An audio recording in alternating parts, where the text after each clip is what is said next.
मला सगळं विषय सोडायचे जातात हो आणि पूर्ण या निवडणुकीमध्ये काहीच विषय येणार नाही.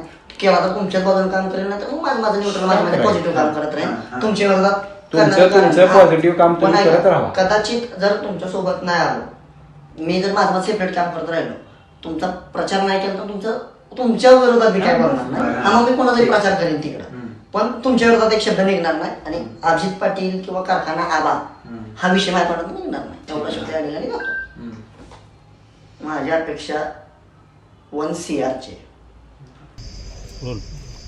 आज श्री विठ्ठल सहकारी साखर कारखान्याचे चेअरमन अभिजित धनंजय पाटील व श्री विठ्ठल सहकारी साखर कारखान्याच्या बाबत आणवली येथील किरणराज घोडके यांनी बदनामी करण्याचं आणि कारखान्याला व आमदार अभिजित आबा पाटील यांना बदनाम करण्याचं जे काय काम सुरू केलं होतं त्याबाबत पुणे येथे आमची बैठक झाली व त्या बैठकीनंतर पंढरपूरला देखील आम्ही वारंवार त्यांच्यासोबत बैठक केली व त्या बैठकीमध्ये त्यांच्याकडून आमदार अभिजित धनंजय पाटील व श्री विठ्ठल सहकारी साखर कारखान्याच्या बाबत कुठलेही तक्रार असतात किंवा कोणतीही बदनामी करणार नाही असं बोलल्यानंतर त्यांनी आमदार अभिजित पाटील यांच्याकडं म्हणजे मी त्यांच्या वतीनं त्याच्याकडं बोलणी करण्यासाठी बसलो होतो तर त्याच्याकडून 1 कोटी रुपये मला द्या, मी कोणतीही बदनामी किंवा आमदार अभिजित आबा पाटील यांच्याबद्दल राजकीय सुडीबुद्धीनं कुठेही बोलणार नाही असं बोलल्यानंतर त्या बोलणीनंतर 10 जुलै रोजी 10 लाख रुपये देण्याचं या ठिकाणी पहिलं टोकन म्हणून ठरलं होतं.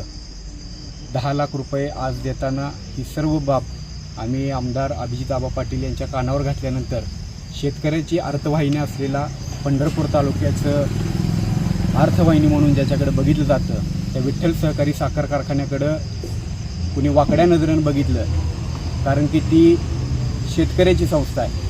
शेतकऱ्याच्या हितासाठी चालवणारा चेअरमन त्यासाठी शेतकरी सभासदांनी निवडला आहे आणि त्याला जर बदनाम करण्याचं कोण काम करत असेल तर आम्ही कदापि शांत बसणार नाही. या षडयंत्रमागं किरणराज घोडके यांनी 1 कोटी रुपये मागितले की कारखान्याला बदनाम थांबवतो, आम्हाला 1 कोटी रुपये द्या असं बोलल्यानंतर आज 10 जुलै रोजी आम्ही राजेश हॉटेल येथे 10 लाख रुपये घेऊन गेलो असता सर्व ही बाब आम्ही पोलीस स्टेशनला कळवली.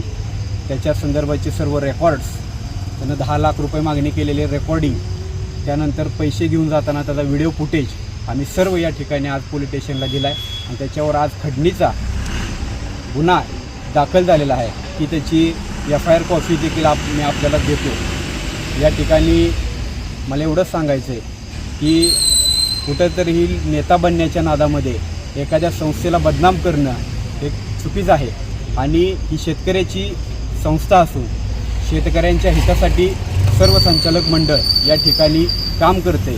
त्याला कोणीही बदनाम करण्याचं यामध्ये मध्यंतरी पुण्यात त्यांनी माजी कामगारांना देखील फूस घालून तसेच ठेकेदारांना फूस घालून भडकवण्याचं आणि त्यांच्यात द्वेष निर्माण करण्याचं काम या किरण घोडके यांनी केलं होतं. याबाबत सर्व सूचना आम्ही या ठिकाणी पोलीस स्टेशनला आमच्याकडे जी काय माहिती उपलब्ध आहे ते आम्ही दिलेली आहे. यामध्ये किरणराज घोडके हे विठ्ठल सहकारी साखर कारखान्याच्या निवडणुकीमध्ये आमच्यासोबत होते, परंतु त्यांच्या राजकीय अपेक्षा वाढत होत्या आणि त्या राजकीय अपेक्षामध्ये त्यांनी स्वतःला एक नेता समजून जे चळवळ उभा केली होती ती खोटी चळवळ होती आणि ह्याचा आज आम्ही बुरका आज फाडलेला आहे.